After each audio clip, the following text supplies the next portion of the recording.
Tonight on Gttv, welcome to Boston, home of Assassin's Creed 3.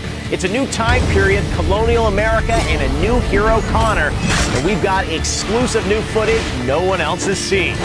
Plus, we test the accuracy of bow and arrow gameplay in an all-new combat facts. Amanda talks to YouTube class clown Sean Klitzner, a special Superman giveaway from Kotobukiya, and a must-see interview with Nintendo of America President Reggie Fils-Aimé about all things Wii U. It only takes one to start a revolution right now on Gttv.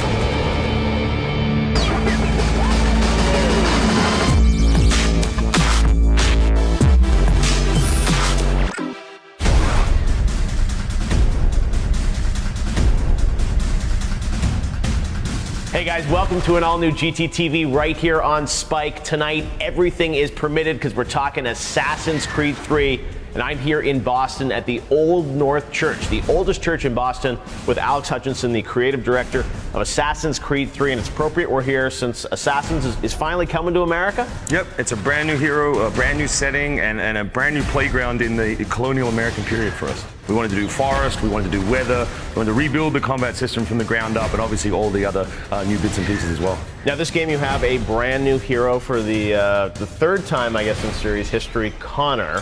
Tell us about Connor. Yeah, so he's half Native American, half European, and it's tough to talk about without too many spoilers, but the story of how he becomes an assassin, how he gets caught up in the American Revolution is the backbone of the game. And one thing I love about this game is, you're taking the gameplay in so many different directions. I mean, you've got, naval combat. Yeah, I think it scared a lot of people, but I think that's one of the joys of it, the notion that you can be in Boston, in a face lost in a crowd, and then you can be in the frontier, hunting a bear. All of these things are really exciting and really different and contrasting.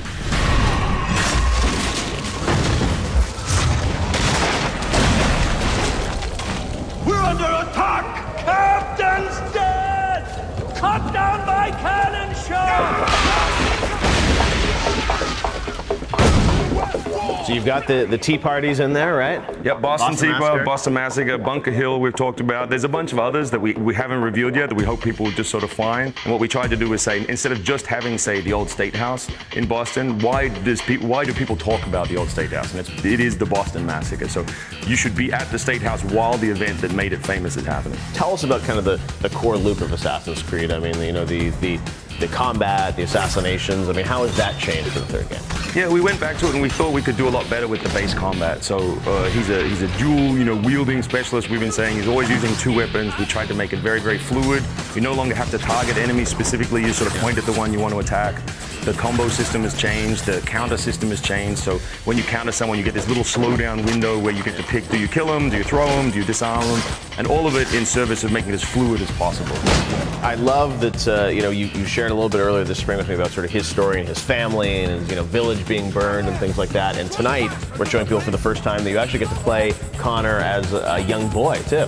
Yeah, so one of the great things about the franchise is we get to deal with long periods of time. A lot of games are set over hours or weeks. We get to deal with decades. So it's really cool. We get to show you his life from boyhood all the way to, whatever happens to him in the end. What this knobend is trying to say is he's forever in your debt, sir. Who you calling a knobend? You, because you are one. What were you doing on those logs? One of the dangers of lumbering. We've got the camp set up a few rods off of here as we're cutting timber.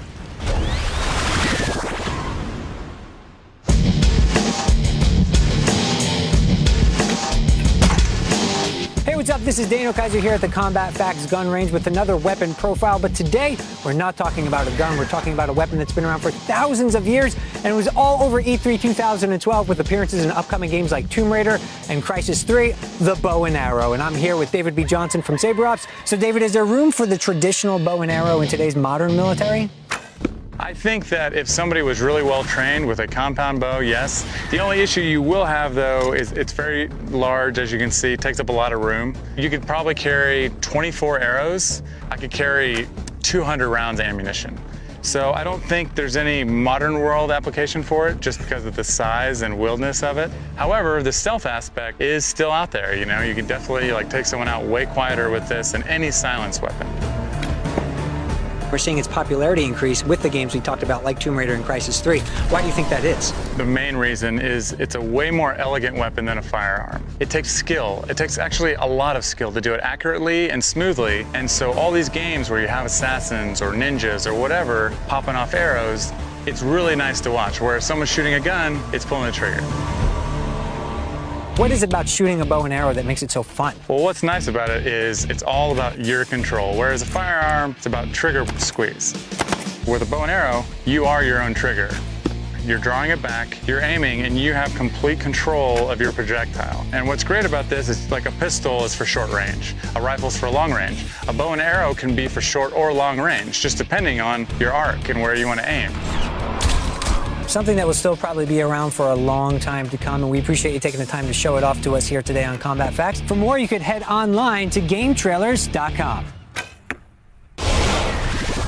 When we return, find out more about Connor, the backstory, and which historical figure didn't make the cut in Assassin's Creed 3. Plus, Amanda talks to online personality Sean Klitzner about his internet success. And later, it's the big man from Nintendo, Reggie Fils-Aimé, dishing out details on the Wii U.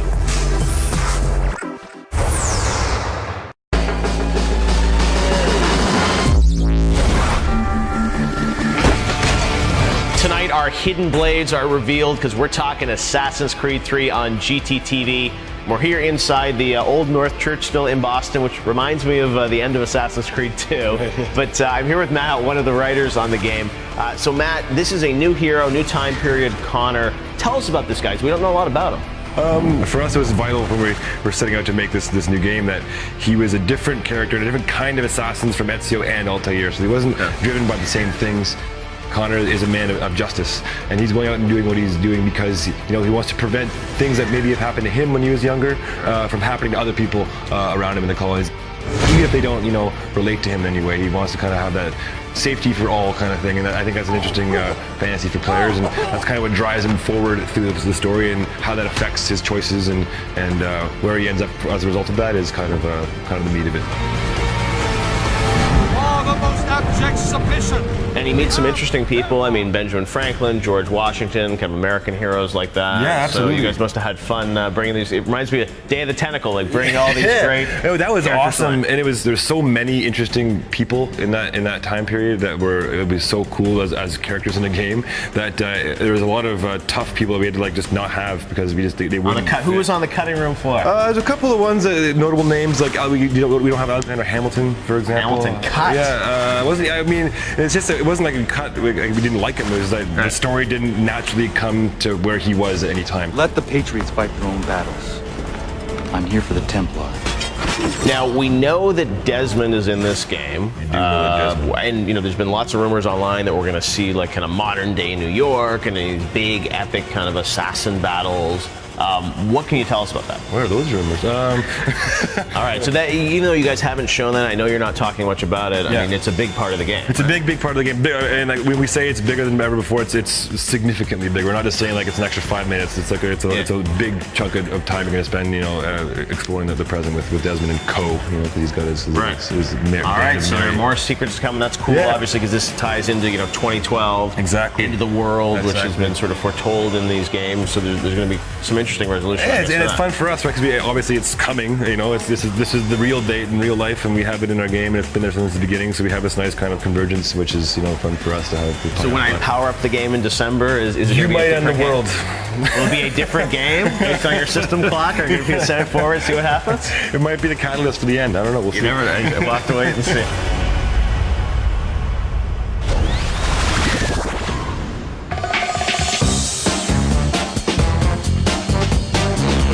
Here, and right now I am joined by another internet sensation, Sean Klitzner. It's great to have you on the show today. Tell me a little bit about yourself, because you've been making YouTube videos for not as long as some of the people that we have spoken to. Well, YouTube, that's right. I actually got started years before YouTube, kind of making videos and sending the files off to my friends, and it just kind of started picking up. And then as soon as YouTube came around, Gave it a couple years. I was like, this thing's not going to take off, and it kind of did. Sure enough. The YouTube community is unlike anything else. I mean, everybody is so open arms. They love collabing, especially if you're a hard worker. So it's been really great. You know, I've worked with, Jack's Films, Tobuscus. Those are the two main guys, and so generous. Oh, this is just a bucket of silly.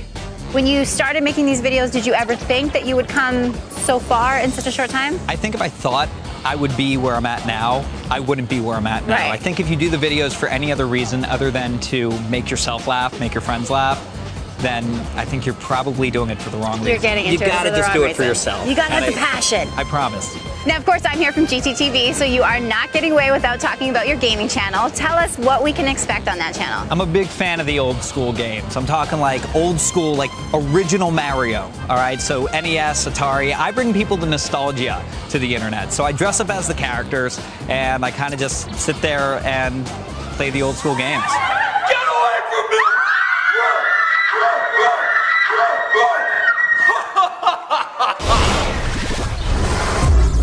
Don't go anywhere. More exclusive, never-before-seen gameplay from Assassin's Creed 3. Plus, a new 52 Justice League giveaway from Koto Bukiya. And later, Reggie and I go one-on-one about the Wii U's upcoming releases. It's not only the quantity, but it's also the quality.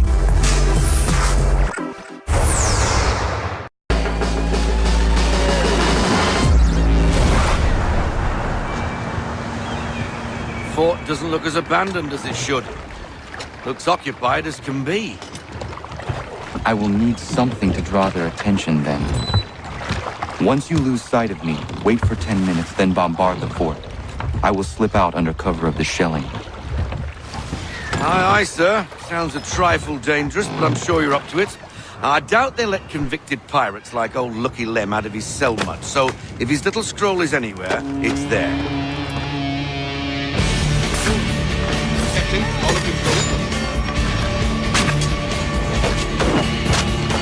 Tonight, Gttv is all about Assassin's Creed 3, and now we've got more new stuff no one else has seen. I'm here with Alex again. So, Alex, one of the great things about Assassin's Creed is that it is an open-world game. There are tons of options about how you, go through the world. In this game, obviously, there's a critical path. There are other things you can do. Yeah, so when you get about to the middle of the game, we tried really hard to open it up to give you that sense of wonder that you can go anywhere and do anything. So there's lots of side content. There's, animals that you can hunt. There's, the naval missions that we've talked about before. But the thing we're showing today is Fort Walcott. It's part of a loop with a character called Pegleg who believes he knows the secret of Captain Kidd's treasure. And if you find treasures for him and trade him in, he'll give you maps that take you to secret hidden locations. Let's see what you got, rebel.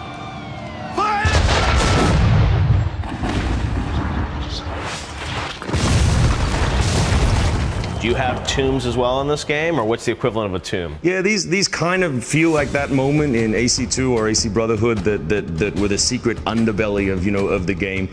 So these are way off the beaten path. Sometimes almost in way out to sea. Some of them, so they're very secret, very hidden, and we think it's a really fun optional loop. If you calculate like how big this game is versus the other Assassins, have you guys done that? I mean, it feels like there's a lot more here. Yeah, so if you think about it, just the frontier map alone is bigger than Rome was in AC Brotherhood. Wow. So it's a huge amount of space, and I'm happy to say that it still feels filled. One of your worries when you make a big city or a big areas that it just might feel empty. There's that density of variety and experience. Yeah, guides you along. Yet there's tons of stuff you can go off the path. Yeah, there's always another icon on your map if that's your thing. Now, as if all that wasn't enough, you guys are of course adding multiplayer again with a lot of cool new game modes, and you've got a Vita game, which I love. It's a female character, Liberation. So that there's a lot going on here in the Assassin's world. Yeah, so I think the great thing about the Vita is we've been able to deliver a complete Assassin's game for the first time. So it's running on the same engine. It's fully explorable cities. It's got the new combat. It's got the new navigation. So I'm just super excited that it's a complete Assassin's game on a handheld for the first time. And then multiplayer is something that you guys introduced in Assassin's Creed 2. Have kind of been building on it with each game. I know this one has some really cool different modes. sort of almost a completely separate game experience, but very valid in and of itself. Yeah, it's still a big deal for us. We know we have a dedicated group of fans who love it, and you know, any multiplayer development is iterative. You're always building on the work that you did before. But I'm really excited. I think that finally we have some, you know, story secrets to deliver. It's mostly focusing on Abstergo and what this fictional company is. So hopefully some fans from the single player will get over there even just to find the story. Excited for Injustice: Gods Among Us? So are we. That's why this week Gttv is giving away these Superman and Green Lantern Artifacts Plus statues from Kotobukiya. Modeled after their appearance in TC Comics' New 52, these valiant statues will be the pride of any desk. For your chance to win the set, follow @GTTV Show and tweet us a picture of yourself doing your best superhero pose. Something like this, or this, but not this. Kotobukiya is releasing another member of the New 52 Justice League each month, so check them out on Facebook and at KotoUS.com to see who's next. After the short break, a special interview with President of Nintendo of America, Reggie Fils-Aimé. It's going to be very strong. What games are dropping at launch and what's Nintendo's plan? Nintendo TV, Miiverse. It's going to be very exciting. Find out next.